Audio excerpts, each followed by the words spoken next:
నమస్తే, welcome to Leo news.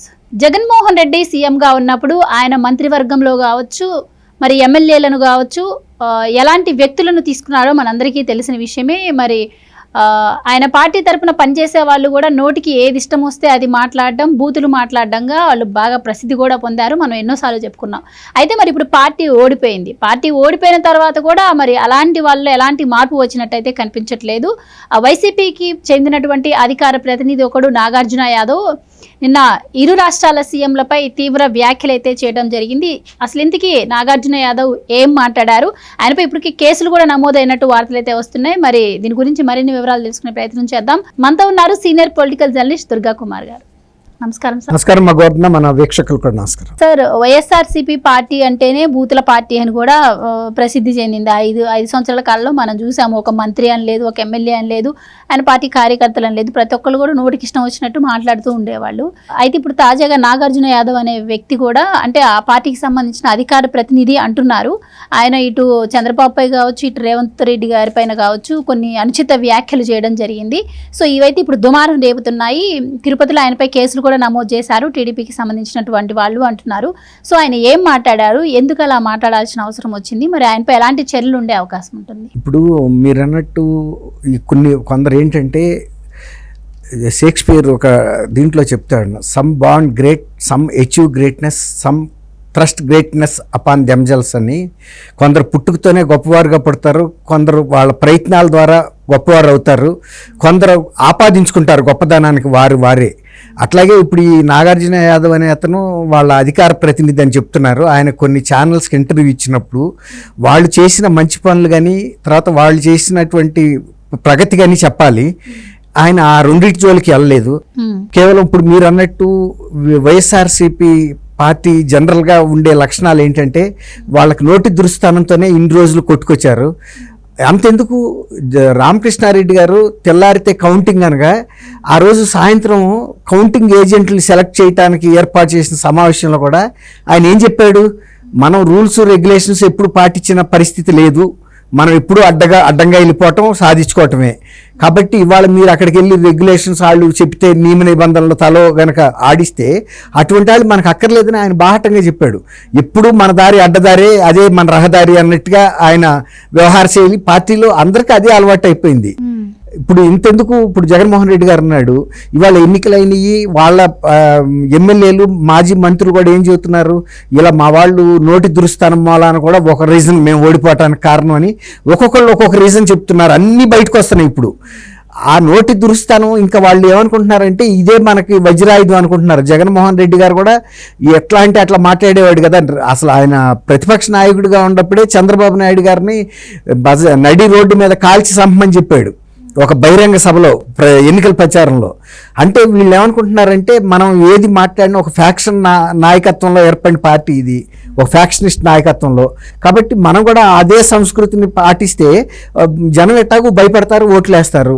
కాబట్టి మనం ఒక రకంగా అదే మనకి వజ్రాయుధం అనుకుంటున్నారు. ఇవాళకి కూడా మనం ఓడిపోయాము, మనం ఇప్పటికైనా మనం బుద్ధి చక్కదిద్దుకుని ప్రజలకి ఏం కావాలనేది ఆలోచించే ఉద్దేశం మీద వాళ్ళు లేరు.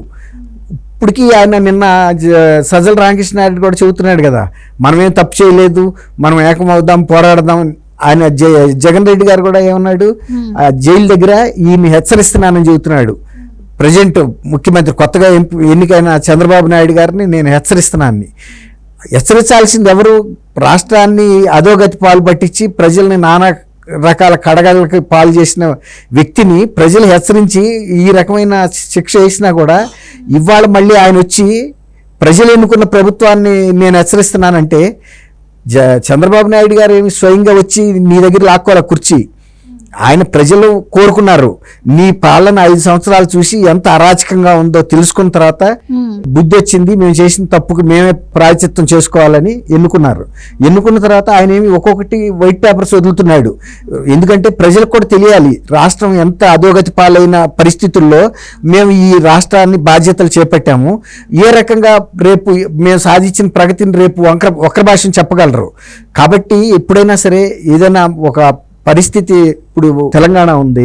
తెలంగాణలో కూడా వీళ్ళు ఏం చేశారు, రాగానే వైట్ పేపర్స్ చేశారు. గతంలో బీఆర్ఎస్ ప్రభుత్వంలో జరిగిన అవకతవకలు, రాష్ట్ర ఆర్థిక పరిస్థితి ఏ దశకు వచ్చింది, మేడిగడ్డ ప్రాజెక్ట్ కుంగిపోవటం, ఇవన్నీ జరిగినాయి కదా మేజర్ ఈవెంట్స్.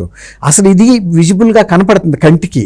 కానీ ఇవాళ నిన్న మన ఇది విద్యుత్ శాఖ మీద వేసినటువంటి వైట్ పేపర్లో చూస్తే 1,29,000 కోట్ల రూపాయల నష్టం, అంటే చేజేతుల ప్రభుత్వం చేసిన వైఫల్యాల మూలన ఈ ప్రజా పంపిణీ, అది విద్యుత్ పంపిణీ సంస్థలకు కానీ ఉత్పత్తి మీద కానీ జరిగిన నష్టాలు, తర్వాత విద్యుత్ ట్రాన్స్మిషన్ లాసెస్ అంటారు.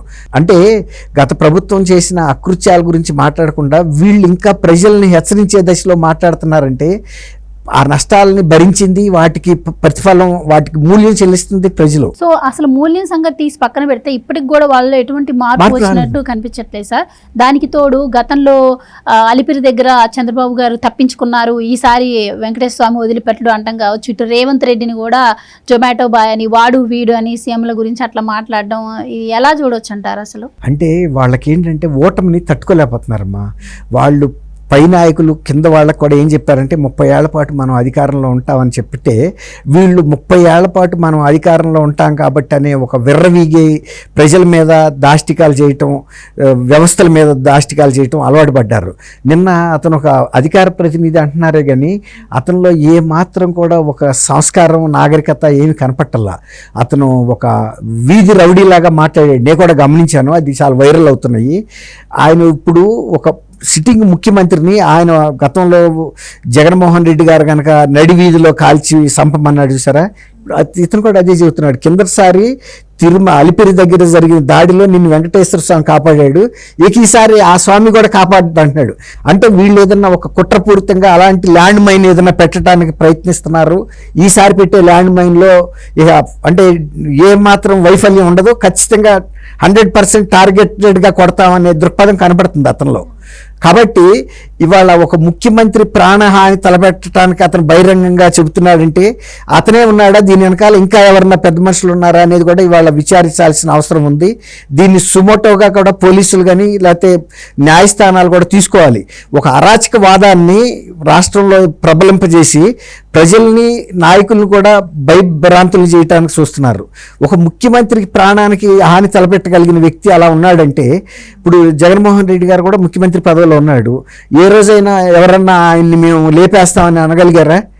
అసలు చిన్న ఎవరో దాన్ని ఏమంటారు మా రాయిని, గులకరాయి ఇదే పెద్ద సెన్సేషన్ అయిపోయి రాష్ట్రం అంతా షేక్ అయిపోయింది. అంటే ఈ నాగార్జున యాదవ్ అనే వ్యక్తి ఇప్పుడు కొత్త ఏం కాదు. వైసీపీ అధికారంలో ఉన్నప్పుడు కూడా ఇటు పవన్ కళ్యాణ్ మీద కావచ్చు, అటు లోకేష్ మీద కావచ్చు తీవ్రంగా వ్యాఖ్యలు చేశాడు అంటున్నారు. మరి ఇప్పటికైనా కూడా మరి పోలీసులు యాక్షన్ తీసుకోవడం, ఆ రోజు అంటేనే వాళ్ళ ప్రభుత్వం ఉందమ్మా, కాబట్టి ఎవరి మీద వాళ్ళు పోలీసులు యాక్షన్ తీసుకునే పరిస్థితిలో లేరు. పోలీసుల దగ్గరికి చాలాసార్లు తెలుగుదేశం వాళ్ళు కానీ లేకపోతే జనసేన కార్యకర్తలు కానీ నాయకులు కానీ వెళ్ళి కేసులు పెట్టిన సందర్భంలో కూడా వాళ్ళు మేము తీసుకోలేమండి అధికారంలో ఉన్న వాళ్ళ మీదకి వ్యతిరేకంగానే అనేసి కొంతమంది బతిమాలుకుని కార్యకర్తలకు చెప్పుకున్నారు. సరే వీళ్ళు కూడా ఇక వాళ్ళు అంతకన్నా చేయలేరు అనే ఉద్దేశం మీద వెనక్కి వచ్చేసారు. కానీ ఇప్పుడు ఈయన ముఖ్యమంత్రి అయ్యాడు, అతను ఒక ప్రతిపక్ష పార్టీకి చెందిన వ్యక్తి, అసలు అతను బాధ్యత కలిగిన వ్యక్తా కాదా, అసలు నిజంగా అతని దగ్గర ఇంకా ఇట్లాంటి ఈ ల్యాండ్ మైన్ టెక్నాలజీ ఎంత లోతులో ఉన్నాయి, ఇంతకుముందు ఏమన్నా పెట్టాడా? ఇప్పుడు గతంలో ఫెయిల్ అయింది, ఈసారి పెడితే అవ్వదని చెబుతున్నాడు కదా. మరి ల్యాండ్ మైన్ టెక్నాలజీ ఇతను ఎక్కడి నుంచి తెచ్చుకున్నాడు? అది ఏమన్నా ఇక్కడుండే నక్సలైట్ ద్వారా వచ్చిందా, లేకపోతే శ్రీలంకలో గతంలో ప్రభాకరన్, ఎల్టీటీ అట్లాంటి ఏమైనా టెర్రరిస్టుల ద్వారా తెచ్చుకున్నాడో తెలియదు మనం. ఎందుకంటే అతను తిరుపతి బేస్డ్ లీడర్, అతను తక్కువ అంచనా వేయటానికి వీల్లేదు, మద్రాసుకి దగ్గరగా ఉంటుంది.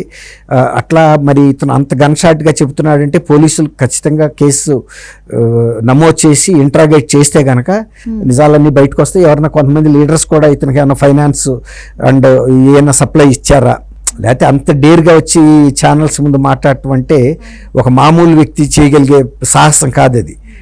ఖచ్చితంగా అతనికి అంత విశ్వాసంతో మాట్లాడాడు అంటే టీడీపీ వాళ్ళు అయితే వాళ్ళు పోలీస్ స్టేషన్కి వెళ్ళి కంప్లైంట్ ఇచ్చారు.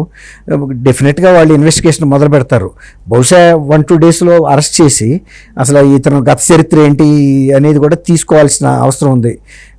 అతనే చెప్తాడు ఇంట్రాగేషన్లో, ఎవడైనా పోలీస్ దగ్గరికి వెళ్ళినప్పుడు ఇంతకుముందు ఏమన్నా ల్యాండ్ మైన్స్ పెట్టాడా లేదా ఏంటి, ఇతనుకున్న ధైర్యం ఏంటి, ఒక ముఖ్యమంత్రికి ఇంత సెక్యూరిటీ Z+ కేటగిరీ ఉన్న వ్యక్తిని ఒక స్పాట్ పెడతానని స్కెచ్ చేశానని చెప్తున్నాడంటే ఎవరు తప్పించుకోలేడు ఈసారని. మరి అంతా 100% గ్యారంటీగా తర్వాత రేవంత్ రెడ్డి గారి మీద కూడా చాలా వరస్ట్ కామెంట్ చేశాడు. మరి రేవంత్ రెడ్డి గారు మరి అతనికి ఏం అడ్డం వచ్చాడో మనకు తెలీదు. అది లేకపోతే ఇతను ఇట్లాంటి ముఖ్యమంత్రుల మీద ఇలాంటి అవాకులు చవాకులు ద్వారా తనే ఏమైనా ప్రచారం పొందదలుచుకున్నాడా అనేది కూడా మనకి తెలియాల్సి ఉంది. ఇదంతా right sir, thank you. Thank you అమ్మ గోవర్ధన, మన వీక్షకులు కూడా.